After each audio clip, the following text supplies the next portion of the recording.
નમસ્કાર દર્શક મિત્રો, શિખર ભારત ન્યૂઝમાં આપનું સ્વાગત છે। વાત કરીએ સમાચારમાં તો તરસાલી વિજયનગરમાં સિદ્ધેશ્વર મહાદેવ મંદિર આવેલું છે, જે મંદિર કોર્પોરેશન દ્વારા તોડી નાખવાની નોટિસ આપવામાં આવી છે। જે નોટિસને લઈને વિજયનગરના સ્થાનિકો દ્વારા ખૂબ વિરોધ કરવામાં આવ્યો છે। એમનું કહેવું છે કે મંદિર 40 વર્ષ જૂનું છે અને આ મંદિર રસ્તા પર નથી।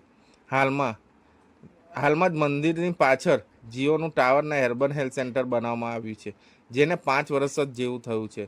તો શું આ નડતું નથી? બીજી વસ્તુ, મંદિર રસ્તાથી ખૂબ જ અંદર છે, છતાં પણ એ મંદિરને તોડી નાખવાની કોર્પોરેશન દ્વારા નોટિસ આપવામાં આવી છે। સ્થાનિકોનું કહેવું છે, મંદિરની એક ઈંટ પણ હલશે તો અમે ઉગ્ર આંદોલન કરીશું।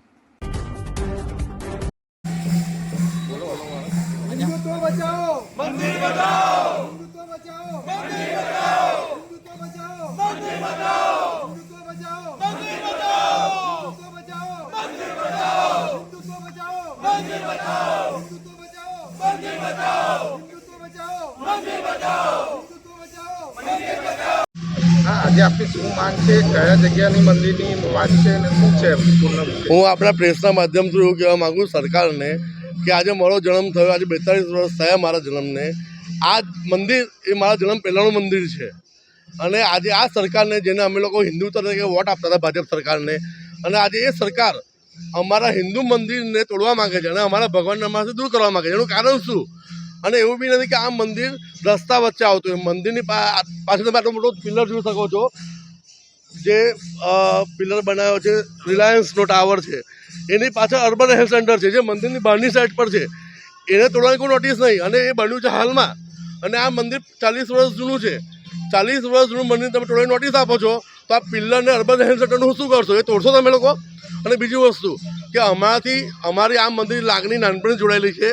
ગમે થાય, અમે આ મંદિરની એક પણ ઈંટ હલવા નહીં દઈએ અને જો આ મંદિરની એક પણ ઈંટ હલી તો અમે અહીં કોઈ બી સરકારને વોટ નહીં આપીએ અને ભાજપ સરકારનું પતન થશે।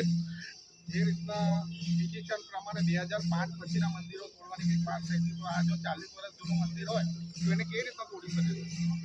હવે ભાજપ સરકાર છે, એમની મનમાની કરી રહી છે, સમજો। અને આ સરકારને અમે વોટ આપીને આગળ લાવ્યા છીએ, અમારી મૂર્ખામણી છે। આજે અમને પોતાને એવું થઈ રહ્યું છે કે અમે ભાજપ સરકારને વોટ આપ્યો છે હિન્દુત્વની લાગણી તરીકે, કે જે ભાજપ સરકાર હિન્દુ તરીકે વોટ માંગવા આવતી અમારી પાસે, અને અમે હિન્દુ તરીકે વોટ આપ્યો એમને, અને આજે એ સરકાર અમારા મંદિરને, મારા ભગવાનને તોડી રહી છે। એક સમય એવો હતો કે ભગવાન અમને બચાવતા હતા, આજે અમારો વારો એવો આવ્યો છે અમારે ભગવાનને બચાવવા બહાર આવવું પડે છે।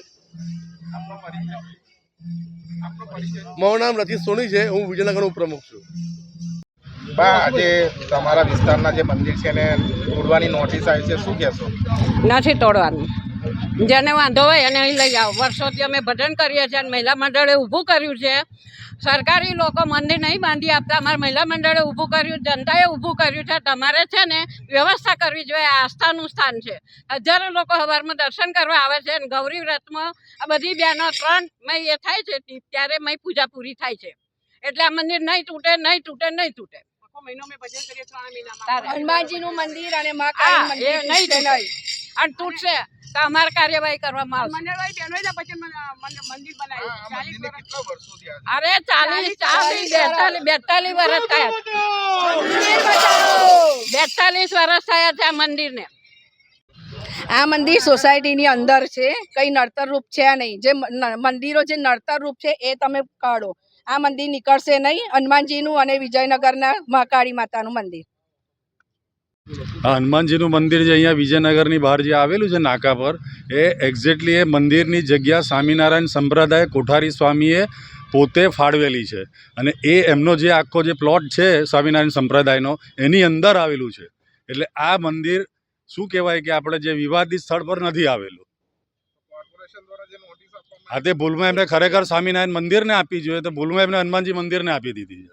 એવા તો 135 વડોદરા ખાતે મંદિર છે, તો શું? પણ આ તો સ્વામિનારાયણ સંપ્રદાય જ કોઠારી સ્વામીએ જાતે નકશા પર અમને દોરીને આપી। તમે એનો સર્વે નંબર કાઢીને તમે એના નકશામાં જુઓ કે એના નકશામાં મંદિર આવેલું છે કે નહીં।